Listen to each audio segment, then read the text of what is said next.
وبركاته.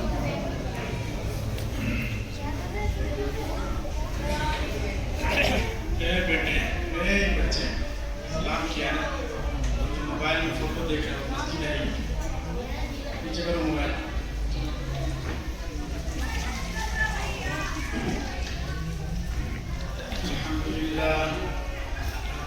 الحمد لله نحمده ونستعينه ونستغفره ونؤمن به ونتوكل عليه ونعوذ بالله من شرور أنفسنا ومن سيئات أعمالنا. من يهده الله فلا مضل له ومن يضلل فلا هادي له. وأشهد أن لا إله إلا الله وحده لا شريك له. وأشهد أن سيدنا وشفيعنا وحبيبنا ومولانا محمدا عبده ورسوله. أما بعد، فقد قال الله تبارك وتعالى في كتابه العزيز والفرقان الحميد: أعوذ بالله من الشيطان الرجيم. بسم الله الرحمن الرحيم. وما آتاكم الرسول فخذوه وما نهاكم عنه فانتهوا. صدق الله العظيم. وقال النبي صلى الله تعالى عليه وسلم: ألا كلكم راع وكلكم مسؤول عن رعيته، أو كما قال عليه الصلاة والسلام، وعلى آله وصحبه أجمعين.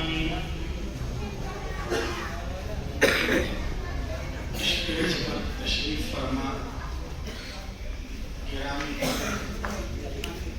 حضرات علماء کرام، دانشوران ملت، معززین شہر، میرے دوستوں، دینی بھائیوں، عزیز بچوں اور پردہ نشین مائیں اور بہنیں،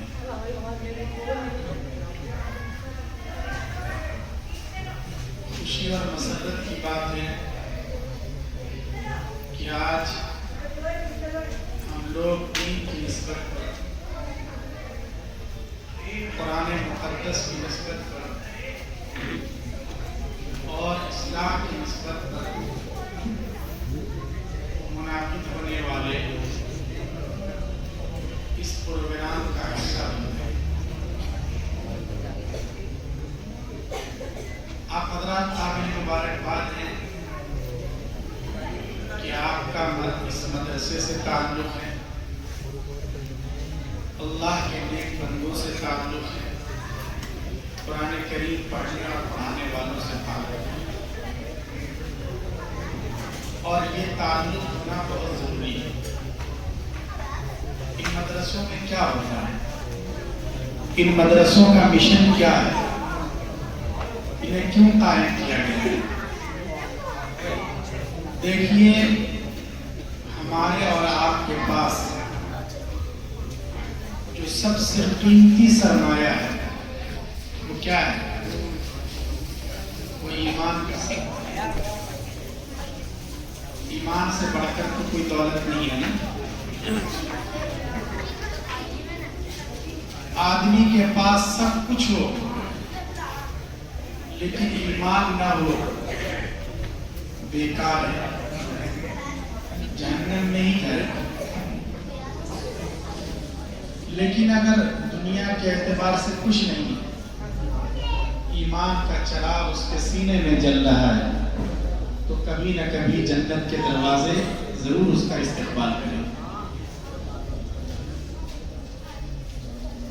ایک آدمی ہے، لوگوں کی بڑی سیوا کرتا ہے، غریبوں کے کام آتا ہے. اس نے مفت علاج کے لیے ایک نہیں 10 ہاسپٹل قائم رکھے. اس لیے سماج کا اس کا بڑا رسپیکٹ ہے، اس کا احترام ہے، سب کچھ ہے.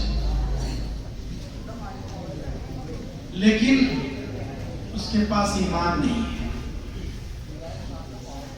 تو جب آنکھیں بند ہوں گی یہاں سے چلا جائے گا تو وہ خالی ہاتھ رہے گا۔ یہ تو ہو سکتا ہے کہ دنیا میں اس نے اچھے کام کیے، اس کے بدلے میں لوگوں میں اس کا احترام ہو، محبت ہو۔ کبھی اگر الیکشن میں کھڑا ہو جائے تو لوگ اسے ووٹ بھی دے دیں، وہ مر جائے تو چوراہے پر اس کے نام کی تختی بھی لگ جائے، یہ تو سب ہوگا۔ لیکن اگر وہ ایمان کے بغیر اس دنیا سے گیا ہے تو آخرت میں دہکتی ہوئی آگ کے علاوہ کوئی چیز اس کا مقدر نہیں بنے۔ اس کے بالمقابل ایک ایسا آدمی ہے جس کا سماج میں کوئی احترام نہیں ہے، پھٹے پرانے کپڑے پہنتا ہے، 2 وقت کی روٹی کے لیے بھی اسے سنگھرش کرنا، لیکن اس کے سینے میں اگر ایمان ہے تو مرنے کے بعد کبھی نہ کبھی ضرور اسے اللہ کی رحمت نصیب ہو جائے۔ اس لیے قرآن کریم نے بہت سختی سے کہا ہے کہ دیکھو لوگوں، یا ایھا الذین آمنوا اتقوا اللہ حق تقاته، ایمان والوں اللہ سے ڈرو۔ دل میں خوف کس کا ہونا چاہیے؟ کس کا خوف ہونا چاہیے؟ اللہ کا۔ اللہ کا۔ دل میں اللہ کی بڑائی اور کبریائی کو سمجھو، پیدا کرو۔ اللہ کا اگر خوف ہوگا تو دنیا کے کرائم سے وہ آدمی اپنے آپ کو بچا سکتا ہے، لیکن اگر اللہ کا خوف نہیں ہے تو دنیا کے بنائے ہوئے قوانین اس کے پیروں کی زنجیر نہیں بن سکتے۔ اچھا خاصا موقع ہے، تنہائی ہے، آدمی گناہ کر سکتا ہے، کوئی دیکھ نہیں رہا ہے، وہاں پہ CCTV کیمرہ بھی نہیں لگا ہوا ہے، جوان ہے، اس کے پاس جوش ہے، جذبات ہے، سب کچھ ہے، کوئی نہیں دیکھ رہا، وہ گناہ کر سکتا ہے، اس کے خلاف کوئی کیس نہیں کرے، سماج میں کہیں اس کا نام بدنام نہیں ہوگا، اس لیے کہ کسی کو آواز نہیں ملے۔ لیکن اگر اس کے دل میں اللہ کا خوف ہے کہ چاہے کوئی دیکھے نہ دیکھے میرا اللہ مجھے دیکھ رہا ہے، اس کے قدم رک جائیں گے، وہ گناہ کی طرف نہیں جائے گا۔ تو اللہ نے فرمایا کہ ایمان والو اللہ سے کرو۔ اگر اللہ کا خوف نہیں ہوگا تو آدمی بڑا سے بڑا پاپ کر سکتا ہے، بچنے کے 10 راستے ہو سکتے ہیں۔ وَلَا تَمُوتُنَّ إِلَّا وَأَنْتُمْ مُسْلِمُونَ، جا رہے ہو اور تمہاری زبان پر کلمہ طیبہ نہیں، کافروں کی موت مت مرو، اللہ کے باغیوں اور دشمنوں کی موت ہرگز مت مرنا۔ وَلَا تَمُوتُنَّ إِلَّا وَأَنْتُمْ مُسْلِمُونَ، جب بھی اس دنیا سے جانا ہو ایمان کے ساتھ جاؤ، اسلام کے ساتھ جاؤ، شریعت کے ساتھ جاؤ، اس لیے کہ اللہ نے یہاں کے بعد جو جنت بنائی ہے وہ ان لوگوں کے لیے ہے جو اس دنیا سے ایمان کے ساتھ جاتے ہیں، ورنہ تمہارا ٹھکانہ جہنم۔ ایمان سے بڑھ کر تو کوئی دولت نہیں ہے نا۔ اس وقت کا سب سے بڑا مسئلہ کیا ہے اس کو بھی سمجھیے۔ اس وقت کا سب سے بڑا مسئلہ، جو سب سے بڑی سمسیا ہے ہماری، وہ یہ ہے کہ ڈائریکٹ ہمارے اور ہماری نسلوں کے ایمان کو ٹارگٹ کیا جائے۔ بات یہ نہیں ہے کہ لوگوں کو بے نمازی بنانے کی فکر ہو رہی ہے، یہ سب باتیں بہت پیچھے جا چکی ہیں۔ مسئلہ اتنا خراب ہو چکا ہے کہ اب اس وقت براہ راست ایمان پر حملے ہو رہے ہیں، ایمان کو چھیننے کی کوشش ہو رہی ہے۔ آپ سمجھیے اس بات کو، اس کو صرف داستان سمجھ کے مت بلا دیجیے۔ آپ ذرا آنکھیں کھولیے، آس پاس کے حالات پر نظر ڈالیے، آپ کو پتہ چلے گا۔ اور یہ تو ہونا ہی ہے۔ حدیث پاک میں رسول اکرم صلی اللہ علیہ وسلم پیشین گوئی فرمائی قیامت کے قریب جو علامتیں ہیں، جو فتنوں کا زمانہ ہوگا، اس کے بارے میں آپ صلی اللہ علیہ وسلم نے فرمایا یصبح الرجل مؤمنا ویمسی کافرا ویمسی الرجل مؤمنا ویصبح کافرا۔ دیکھو جب فتنوں کا زمانہ آئے گا تو صورتحال اتنی خراب ہو جائے گی کہ آدمی صبح کو ایمان والا ہوگا، شام ہوتے ہوتے کافر ہو جائے گا۔ شام کو اچھا خاصا ایمان والا ہے، صبح ہوتے ہوتے اپنا دھرم پریورتن کر چکا۔ ارے یہ بات کس نے فرمائی ہے؟ ارے آقا صلی اللہ علیہ وسلم نے فرمائی ہے یہ بات۔ زمین آسمان اپنی جگہ سے ڈل سکتے ہیں لیکن آپ کی پیشن گوئی پہ ذرہ برابر حرف نہیں آ سکتا۔ آپ نے جو بات فرما دی وہ فرما دی، وہ بات ہو گئی۔ اس لیے ہم خود اب اپنی آنکھوں سے دیکھ رہے ہیں، ہم سنتے ہیں، دیکھتے ہیں نا کہ لوگ اس وقت چھوٹے چھوٹے فائدے کے لیے گورنمنٹ کی بات اسکیموں کا لابھ لینے کے لیے اپنا نام بدل دیتے ہیں، اپنا سرنیم چینج کروا دیتے ہیں۔ حتیٰ کہ صورتحال یہ ہے کہ ہمارے جوان بچے گھر سے باہر نکلتے ہیں، اسکولنگ کے بعد کالجز کا رخ کرتے ہیں، کورسز کرتے ہیں، ڈگریاں حاصل کرتے ہیں۔ ایسے ہی ہماری بچیاں بھی باہر نکلتی ہیں، کوچنگ کے لیے باہر جاتی ہیں، لیکن بعض مرتبہ جب ماں باپ کی صحیح تربیت نہیں ہوتی، صحیح ماحول نہیں ہوتا، تو گھر کے باہر کوچنگ سینٹر میں یا ادھر ادھر آتے ہوئے کسی سے آنکھیں چار ہو جاتی ہیں۔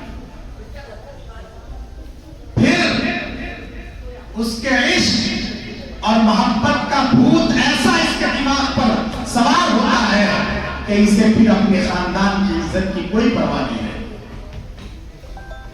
برادری کا نام خاک میں لگ جائے گا، اسے اس کی کچھ پڑی نہیں رہتی، اور ایک وقت وہ آتا ہے جب وہ کسی غیر کے ساتھ پھیرا لگانے پر تیار ہو جاتی ہے۔ اور اس طرح کے واقعات پیش آ رہے ہیں یا نہیں آ رہے ہیں؟ اب ظاہر ہے کہ جب ہمارے بچوں کے پاس، ہماری بچیوں کے پاس جو ہمارا فیوچر ہے، ہمارے سماج کا اصل سکون ہے، اگر انہی کے پاس ایمان نہیں رہے گا تو پھر ایسی اولاد کس کام؟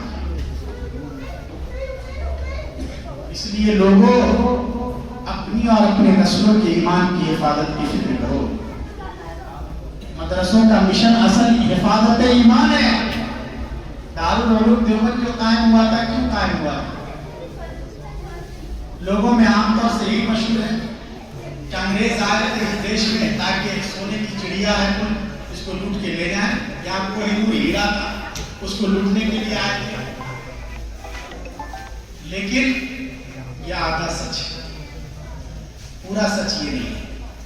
پورا سچ یہ ہے کہ انگریز صرف یہاں کی دولت کو ہتھیانے کے لیے نہیں آئے تھے، یہاں کے سطح پر قبضہ کرنے کے لیے نہیں آئے تھے، بلکہ ان کے پاس ایک مشن تھا، ایک فکر تھا، وہ ایک ویژن لے کر آئے تھے۔ ان کا پلان یہ تھا، ان کا مقصد یہ تھا کہ اس ملک میں رہنے والے جتنے نوجوان ہیں، چاہے ان کا نام کچھ بھی ہو، لیکن ان سب کو عیسائیت اور مسیحیت کے رنگ میں رنگ دیا، ان کے ایمان کو ختم کر دیا جائے۔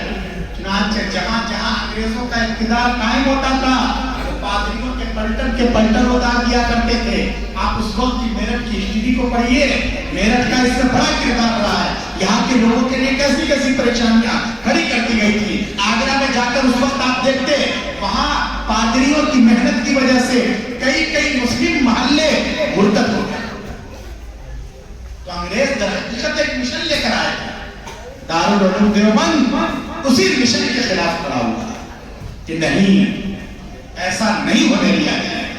ہمارے اکابر اولیاء اللہ یہ میدان میں آئے اور انہوں نے کوششیں کی، فکریں کی، تو اگرچہ لال قلعہ پر انگریز یونین جیک لہرانے میں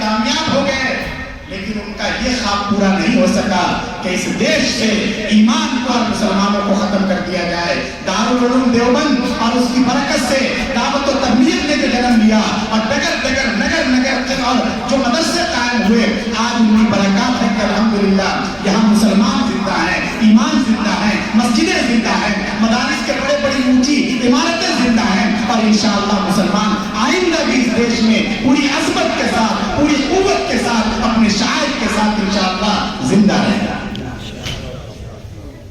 یہ بزرگوں کا خیر. مدارس آج بھی اپنے اسی مشن کو لے کر چل رہے ہیں. اس لیے لوگوں مدرسوں کی قدر و قیمت کو سمجھو. ہمیں بچوں کو ایماندار بنانا ہے, صاحب ایمان بنانا ہے, باکردار بنانا ہے. اس لیے ہمارے پاس جو بچے آتے ہیں ان بچوں کو اچھی تعلیم دی جاتی ہے. ہم ان بچوں کو توحید سکھلاتے ہیں.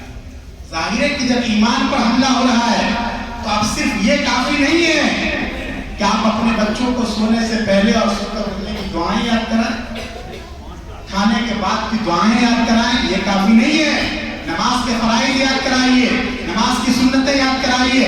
نہیں, یہ سب آپ کیجئے, ضرور کرنا چاہیے, لیکن فتنوں کا زمانہ ہے, حملہ ایمان پر ہو رہا ہے. اس لیے اپنے بچوں کو سچا مومن بنانے کی فکر کیجئے, ان کا عقیدہ درست کیجئے. اب اپنے بچوں کو صبح شام یہ بات بھی پڑھائیے کہ دیکھو بیٹے, ہو سکتا ہے سچویشن بہت خراب,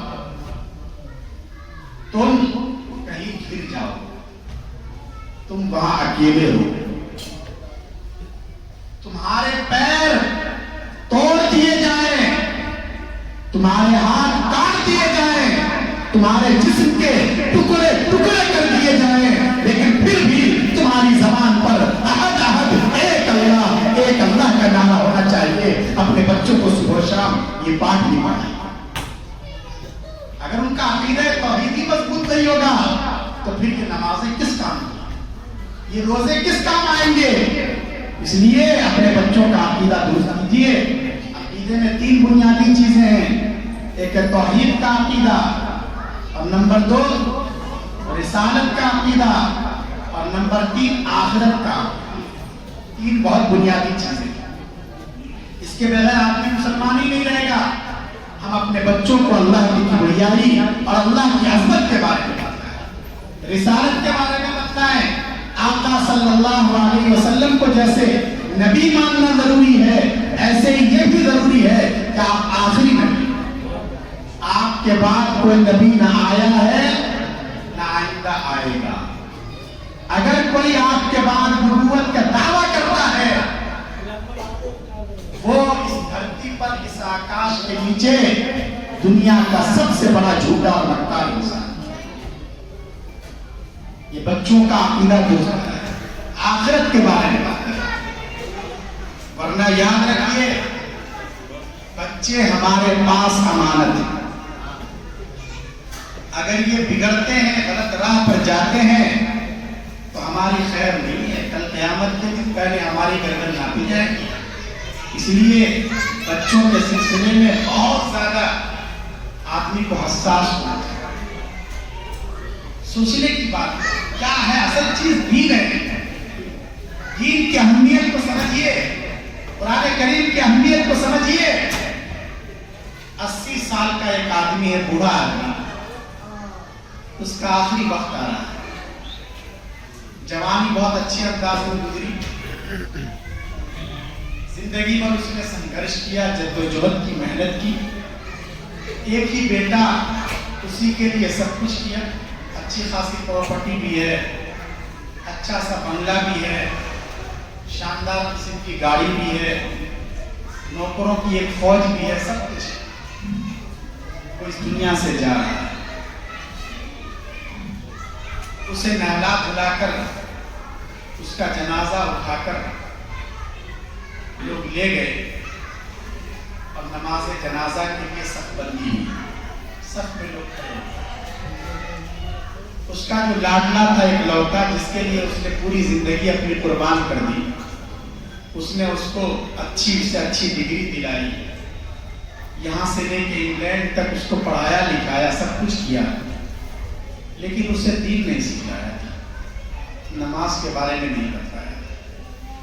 وہ لاڈلا بھی پہلی فلائٹ سے کسی طرح پہنچ گیا اور باپ کے جنازے میں اور لوگوں کے ساتھ کھڑا ہو گیا.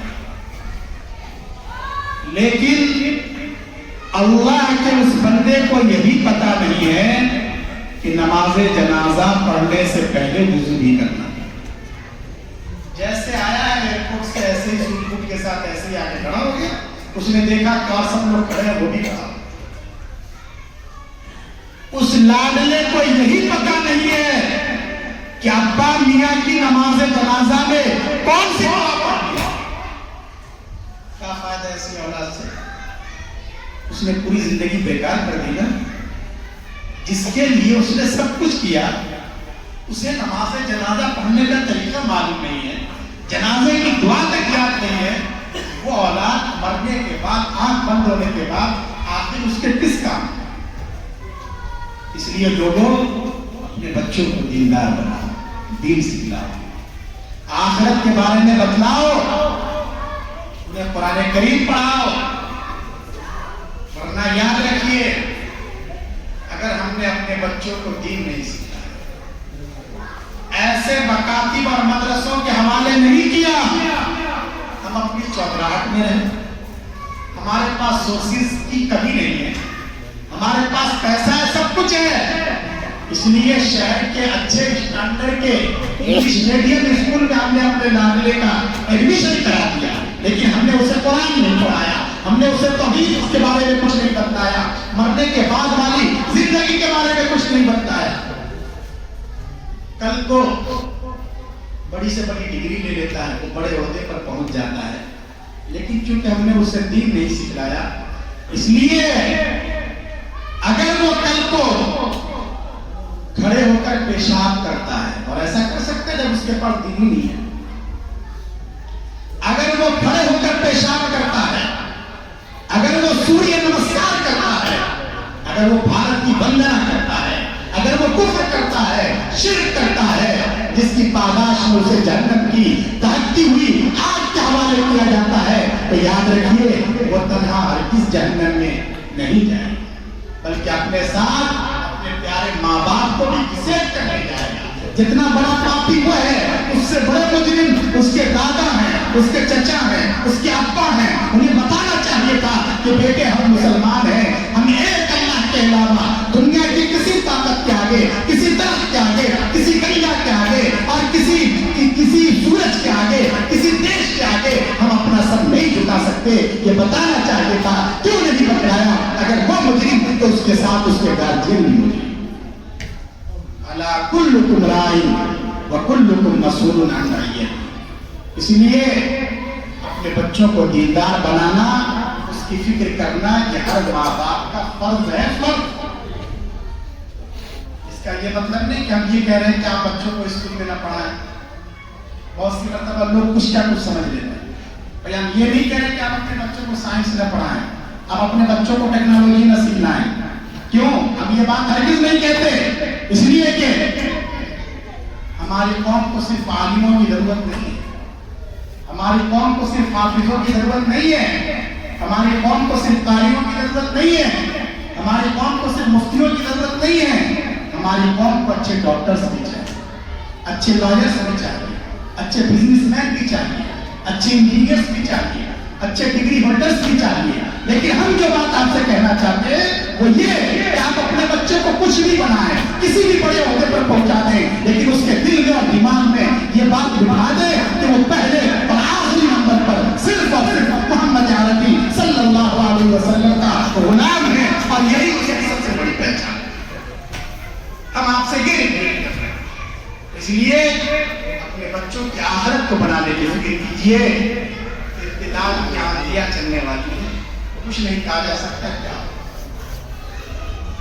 اس وقت کے آنے سے پہلے ہمیں فکر کرنی پڑے گی.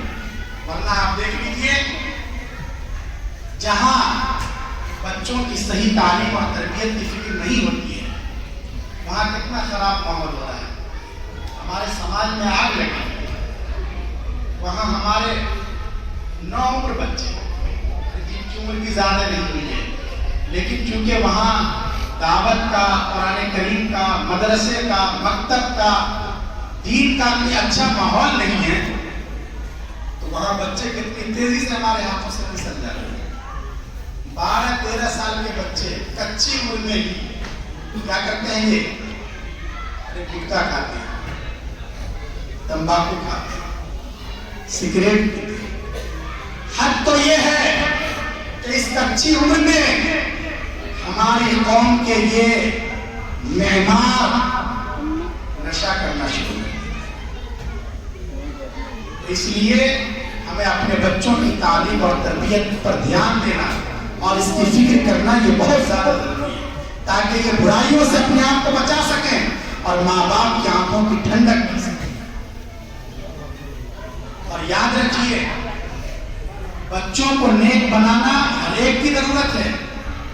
آپ اگر فکر کریں گے، اپنے بچوں کو مدرسے کے حوالے کریں گے، تب تو وہ بچے بن پائیں گے اور بچوں کی صحیح تعلیم ہوگی اور صحیح تربیت ہوگی۔ اس لیے یہاں جو بچے آتے ہیں، آپ کا ماشاءاللہ مدرسوں سے تعلق ہے، ان مسجدوں سے تعلق ہے جہاں مکاتب کا نظام قائم ہے، یقیناً یہ ایمان کی دلیل ہے، قرآن کریم کے ساتھ عشق اور محبت کی دلیل ہے۔ چنانچہ ہمارے پاس یہ جو بچے آتے ہیں، ان بچوں کو دیندار بنائیں، ہم ان بچوں کو ایمان سکھلاتے ہیں، توحید کی تعلیم دیتے ہیں، آخرت کے بارے میں بتلاتے ہیں، ہم ان بچوں کو مانوتا اور انسانیت سکھلاتے ہیں، ہم ان بچوں کو یہ بتلاتے ہیں کہ پیارے بچوں یاد رکھو، تم جس محلے میں رہتے ہو، اس محلے سے جو سڑک نکلتی ہے، اگر تم نے اپنے گھر کا کوڑا کرکٹ یا گندا پانی اس سڑک پہ چھوڑ دیا تو ہو سکتا ہے کہ وارڈ ممبر تمہیں کچھ نہ کہے اور ہمارا کچھ نہ بگاڑ سکے، لیکن یاد رکھو تم جس شریعت کو فالو کرتے ہو اس کے اعتبار سے تم نے یہ جرم کیا، شریعت اس کی اجازت نہیں دیتی۔ المسلم من سلم المسلمون من لسانه ويده، مسلمان تو وہ ہے جس کی زبان سے اور ہاتھ سے دوسرے مسلمان محفوظ ہو۔ تم کیسے مسلمان ہو کہ محلے کے لوگ تم سے دکھی ہیں، پریشان ہیں؟ لا یؤمن الا یعلم جارہ بوائقہ، ہم اپنے بچوں کو سکھلاتے ہیں پڑوسیوں کے ساتھ، آس پاس رہنے والوں کے ساتھ اس نے سلوک کرو۔ پیارے آقا نے فرمایا کہ دیکھو اگرچہ تمہاری بڑی عزت ہے، سب کچھ ہے، لیکن اگر تمہارے پڑوس میں رہنے والا ایک آدمی اگر تم سے دکھی ہے، پریشان ہے، کبھی گیند آ گئی اور تم نے اس کو گالت گلوچ کرنا شروع کر دیا، تم اس کو ہمیشہ دباتے ہو اور تم اس کے اوپر ظلم کرتے ہو، اور تمہارے پڑوس میں رہنے والا وہ غریب اگر تمہاری وجہ سے پریشان ہے، آقا نے فرمایا تم سب کچھ ہو سکتے ہو لیکن تم ایمان والے نہیں ہو سکتے۔ یہ انسانیت کی تعلیم، امن کی تعلیم، مانوتا کی تعلیم بچوں کو دی جاتی ہے۔ ہمارے پاس یہ جو چھوٹے چھوٹے بچے پڑھنے آتے ہیں، ہم ان بچوں کو بتلاتے ہیں کہ دیکھو بچوں اپنے بڑوں کا احترام کرنا سیکھو۔ ماں باپ اللہ کی بہت بڑی نعمت ہے، ان بچوں کو یہ بتلایا جاتا ہے کہ دیکھو اگر تمہیں یہ معلوم کرنا ہے کہ تمہارا خدا تم سے راضی ہے یا نہیں، یہ مسئلہ ہے نا، ہر جگہ تو یہ مسئلہ ہے۔ اصل مقصد جو ہے ہماری عبادت کا، ہماری زندگی کا، وہ تو اللہ کی رضا ہے، اور یہی مقصد ہے نا۔ ابھی بھی آپ حضرات جو یہاں بیٹھے کیوں آئے؟ تاکہ اللہ ہم سے راضی ہو جائے اور ہماری یہ رات جو ہے ہمارے لیے مغفرت اور نجات کی رات بن جائے، اس لیے تو آئے ہیں۔ تو سوال یہ ہے کہ ایک آدمی اگر یہ دیکھنا چاہے کہ میں اچھے کام بھی کر رہا ہوں، میں نماز بھی پڑھتا ہوں، روزہ بھی رکھتا ہوں، لوگوں کی سیوا بھی کرتا ہوں، لیکن آیا میرا خدا مجھ سے راضی ہے یا نہیں، اس کے لیے اسٹینڈرڈ کیا ہے، کیا کیسے پتا چلے گا کہ اللہ راضی ہے یا نہیں؟ اس کے لیے پیارے آقا صلی اللہ علیہ وسلم نے ایک معیار دیا۔ آپ نے فرمایا رضا الرب فی رضا الوالد، دیکھو اگر تمہیں یہ دیکھنا ہے کہ تمہارا خدا تم سے راضی ہے یا نہیں، تو یہ دیکھو کہ تمہارا باپ تم سے راضی ہے یا نہیں۔ اگر باپ راضی تو خدا راضی، لیکن اگر تم نے اپنے باپ کو پریشان کر رکھا ہے، اگر تم نے ماں کو پریشان کر رکھا ہے، اس کی آنکھوں سے آنسو ٹپکتے ہیں، وہ بلکتی ہے، وہ سسکتی ہے، وہ محبت کے بول سننے کے لیے تڑپتی ہے، تمہارا باپ بڑا پریشان، تو پھر تمہاری حیثیت 2 پیسے کے برابر بھی نہیں۔ اگر باپ راضی تو خدا راضی، اگر باپ ناراض تو خدا بھی ناراض۔ ان بچوں کو پہلے دن سے یہ تعلیم دی ہے۔ اسی لیے دیکھو نوجوانوں، یاد رکھو، ماں باپ کا مسئلہ اور ٹیڑھا مسئلہ ہے۔ زندگی میں الجھنے بھی ہے، آدمی ٹینشن میں بھی رہتا ہے، پریشانی میں بھی رہتا ہے، لیکن خواہ کیسی سچویشن ہے، کیسی ہی الجھن ہو، خدا کے واسطے ماں باپ کو مت سمجھائے، ان کا دل مت دکھائے۔ سارے کام آگے پیچھے کر لو، لیکن ماں باپ کی بددعائیں اور ان کی آہیں مت لو۔ دیکھو، اللہ تعالیٰ کا ایک نظام ہے، ایک سسٹم ہے۔ آدمی اگر کوئی گناہ کرتا ہے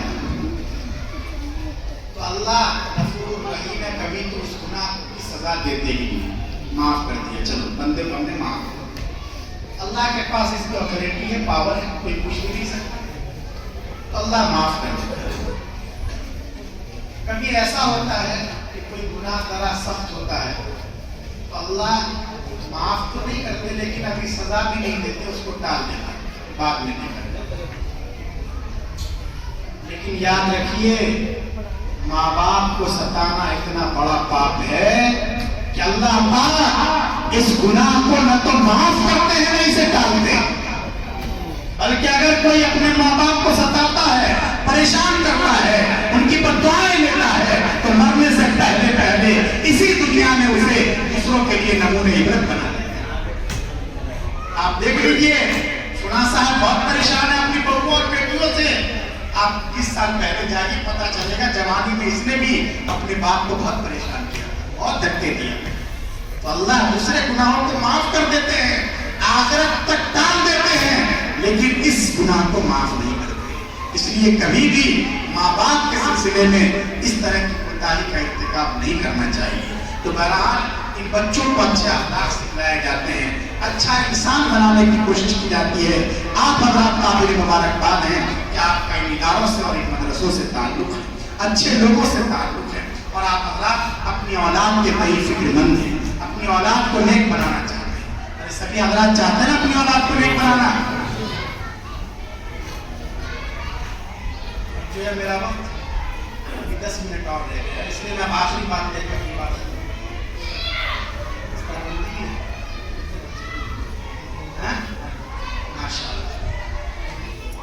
ہم یہ چاہتے ہیں کہ ہمارا بچہ نیک بنے، تو اس کے لیے 2 کام کرنے ہیں۔ کتنے کام کرنے ہیں؟ 2 کام۔ پیچھے آواز جا رہی ہے، پیچھے بیٹھ کے جو لوگ باتیں کر رہے ہیں آواز جا رہی ہے؟ یہ جو سکون کے پاس کون ہے بات کر رہے ہیں؟ ارے یہاں دین کی بات ہو رہی ہے، آخرت کی بات ہو رہی ہے، ادھر توجہ سے سنو ورنہ کوئی فائدہ نہیں ہوگا جلسے کا۔ 2 کام کرنے ہیں۔ کتنے کام؟ 2 کام۔ یہاں سے آپ 2 چیز لے کر جائیں، ورنہ جلسے تو ہوتے رہتے ہیں، ایک کام سے سنا دوسرے کام سے نکال دیا۔ نہیں، آپ کو احساس ہونا چاہیے کہ ہمیں آج کی اسلام کو اپنی زندگی کی یادگار رکھنا، اسلام کی یاد بنانا، تو اس کے لیے کچھ کرنے کا جذبہ ہوگا تب تو کچھ ہوگا۔ اس لیے 2 کام کرنے ہیں۔ کتنے کام؟ کائے کے لیے؟ ارے کائے کے لیے بچوں کو نیک بنانے کے لیے۔ اس کے لیے شادی ہو گئی، ماشاءاللہ۔ بچوں کو نیک بنانے کے لیے بچے بھی ہیں، اللہ سب کو آپ کو ٹھنڈک بنائے، نیک اور صالح بنائے، جو ناولد ہیں سب کو نیک صالح اولاد عطا کرے۔ 2 کام کرنے، کتنے؟ 1 کام۔ اگر ہم یہ چاہتے ہیں کہ ہمارا بچہ نیک بنے تو سب سے پہلے یہ کام کرنا ہے کہ ہم اس کی فکر کر لیں کہ ہمارے بچوں کے پیٹ میں جو لقمہ جا رہا ہے، جو کھانا جا رہا ہے، وہ بالکل حلال، پاکیزہ، صاف ستھرا، شبہ والا مال، سود یا انٹرسٹ کا پیسہ، انشورنس کی پالیسیوں کے نتیجے میں آنے والی رقم نہیں۔ اس لیے کہ یاد رکھیے، اگر حرام مال سے، ناجائز پیسے سے ہمارے بچوں کا جسم بنتا ہے، ان کے شریر کا خون بنتا ہے، تو وہ جہنم کا ایندھن تو بن سکتے ہیں، ہماری عوام کی آنکھوں کی ٹھنڈک نہیں بن سکتی۔ اس لیے سب سے پہلے اپنی انکم کے سورسز کو دیکھیے، پیسہ آ کہاں سے رہا ہے۔ آخرت میں یہ پوچھا جائے گا نا کہ کہاں خرچ کیا، کہاں خرچ کیا، یہ تو بات کا سوال ہے۔ اس سے پہلے یہ پوچھا جائے گا کہ تمہارے پاس یہ پیسہ آیا کہاں سے۔ اس لیے بہت زیادہ خیال رکھنے کی ضرورت ہے۔ کہیں ایسا تو نہیں کہ ہم نے بینک سے بلا وجہ لون اٹھا رکھا ہے، ہم نے فکس ڈپوزٹ کروا رکھا ہے۔ یاد رکھیے، سود کی جتنی شکلیں ہیں ناجائز ہیں، حرام ہیں۔ سود کے بارے میں اللہ نے صاف فرما دیا، احل اللہ البیع وحرم الربا۔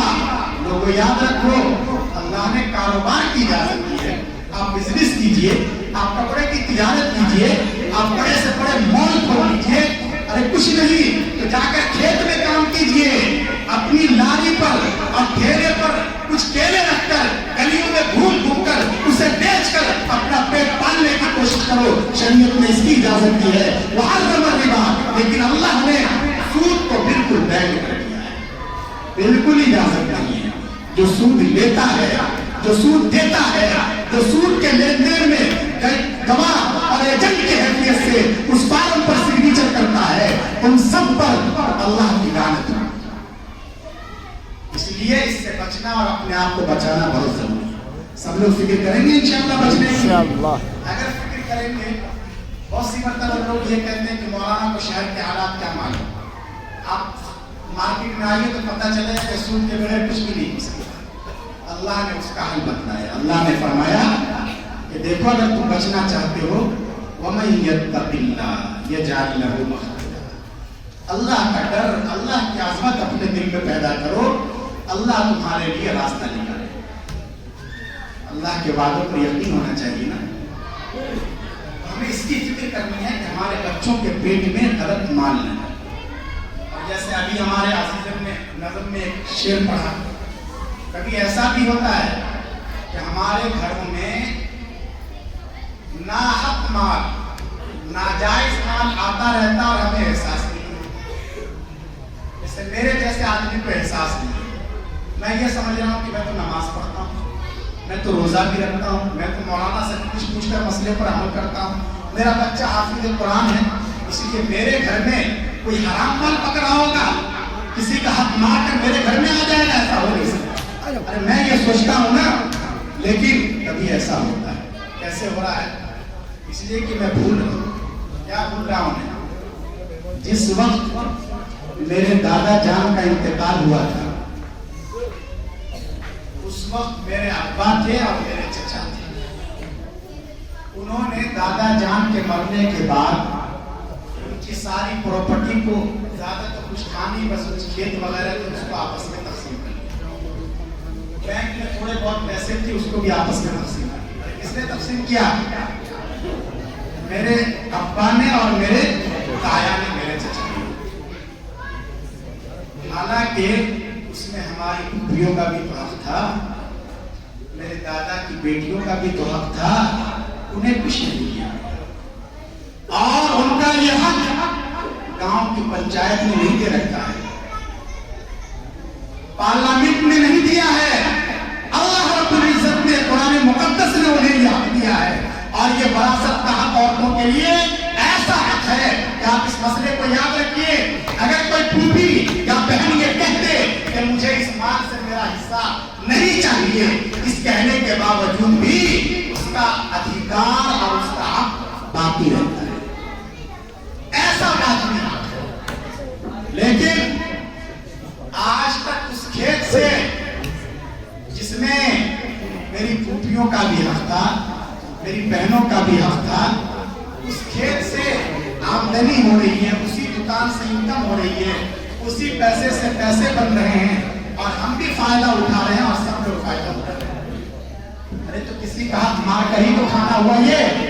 اور اس کو دماغ سے نکال لیجئے کہ بہنیں بڑی محبت کا اظہار کرتی ہیں، پھوپھیاں تو بڑے لاڈ پیار سے رکھتی ہیں، یہ سب یہاں کا مسئلہ ہے۔ آنکھیں بند ہوں گی، آخرت میں اللہ پاک انصاف کی کرسی پر ہوں گے،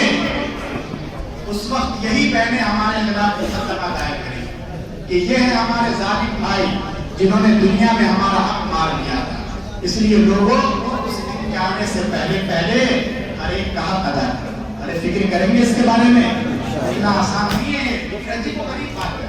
ہماری داڑھی کے بعد سفید ہو گئے, ہمارے پیر قبر میں لٹک رہے ہیں, 80 سال سے زیادہ ہماری عمر ہو چکی ہے. کبھی بھی اللہ تعالیٰ کی طرف سے ہمارا بلاوا آ سکتا ہے. ارے آ سکتا ہے نا. تو کیا ہم اپنے ساتھ یہ جائیداد لے کر جائیں گے, یہ پراپرٹی لے کر جائیں گے؟ کچھ نہیں. ہمیں اس میں سے کچھ نہیں. کیوں نہیں ملے گا؟ دیکھو مسئلہ یاد رکھیے. ایک آدمی مر گیا, چاہے وہ ارب پتی ہے, ملٹی ملینر ہے, کھرب پتی ہے, مرنے کے بعد اس کو اس کی دولت سے صرف اتنا ملے گا جس سے اس کے کفن دفن کا انتظام ہو سکے, بس. اس کے علاوہ کسی چیز پر اس کا کوئی حق نہیں. تو وہ تو اس دنیا سے خالی ہاتھ جائے گا, بڑھاپے میں جا رہا ہے, لیکن اس پراپرٹی کے وہ اپنے ساتھ نہیں لے جائے گا, لیکن اس نے جو اپنی بھتیجیوں, اپنے بھانجوں کا حق ادا نہیں کیا ہے, اس کا وبال ضرور اس کے ساتھ.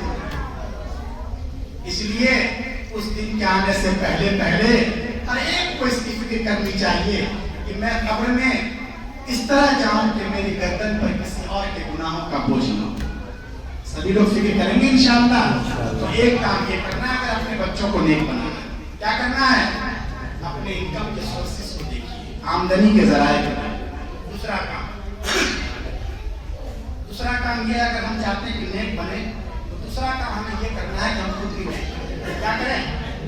ماں باپ کی نیکی کا بہت زیادہ اثر پڑتا ہے بچے کے اوپر. باپ یہ سوچے کہ نہیں, میں تو اگر ویڈیو گیم کھیلتا ہوں, جوا اور سٹے بازی کے کام میں لگتا ہوں, کب؟ رات کو 12 بجے کے بعد جب میرے لاڈلے سو جاتے ہیں. میں نشہ کرتا ہوں, لیکن یہاں نہیں بلکہ کسی اور جگہ جا کر. اس لیے میرے بچوں پر کوئی اثر نہیں پڑے گا. نہیں, یہ اس کی بھول ہے. آدمی پاپ رات کے اندھیرے میں کرے یا دن کے اجالے میں کرے, یہاں کرے یا وہاں کرے, اس کا اثر اس کے لاڈلوں پر ضرور پڑتا ہے. اس لیے خدا کے واسطے اپنے لیے نہ صحیح, کم از کم اپنے ننھے منھے بچوں کے لیے, اپنی بچیوں کے لیے ہمیں گناہوں کو چھوڑ دینا چاہیے.